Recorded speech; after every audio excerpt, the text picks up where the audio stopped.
ઉનાના વિકાસશીલ ધારાસભ્યના વરદ હસ્તે 7 કરોડથી વધુના વિકાસના કામોના વર્ક ઓર્ડરનું વિતરણ।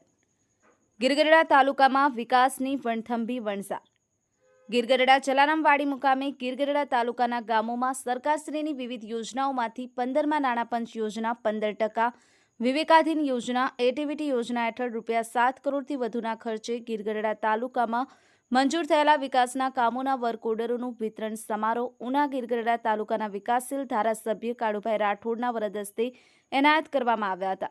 આ કાર્યક્રમમાં તાલુકા વિકાસ અધિકારી ત્રિવેદી સાહેબ, જિલ્લા પંચાયત કારોબારી સમિતિના ચેરમેન ડાયાભાઈ ચાલોન્દ્રા, જિલ્લા પંચાયત આરોગ્ય સમિતિના ચેરમેનના પ્રતિનિધિ નરેશભાઈ ત્રાપસિયા, જિલ્લા ભાજપ અનુજાતિ મોરચાના પ્રમુખ પ્રવીણભાઈ સાંખટ, તાલુકા પંચાયતના પ્રમુખ ભગવતીબેન સાંખટ, તાલુકા ભાજપ પ્રમુખ ધર્મેશભાઈ રાખોલિયા સહિત તાલુકા પંચાયતના સદસ્યશ્રીઓ, દરેક ગામના સરપંચશ્રીઓ અને ભારતીય જનતા પાર્ટીના સૌ કાર્યકર્તાઓ બહોળી સંખ્યામાં ઉપસ્થિત રહ્યા હતા।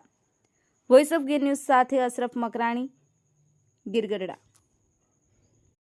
રાઠોડ, જિલ્લા પંચાયતના સૌ સન્માની સભ્યશ્રીઓ, તાલુકા પંચાયતના સૌ સન્માની સભ્યશ્રીઓ તથા તાલુકા પંચાયત સ્ટાફગણ, તાલુકા ભાજપા પ્રમુખ અને સંગઠન ટીમ, વેપારી સંગઠનના હોદ્દેદારશ્રીઓ।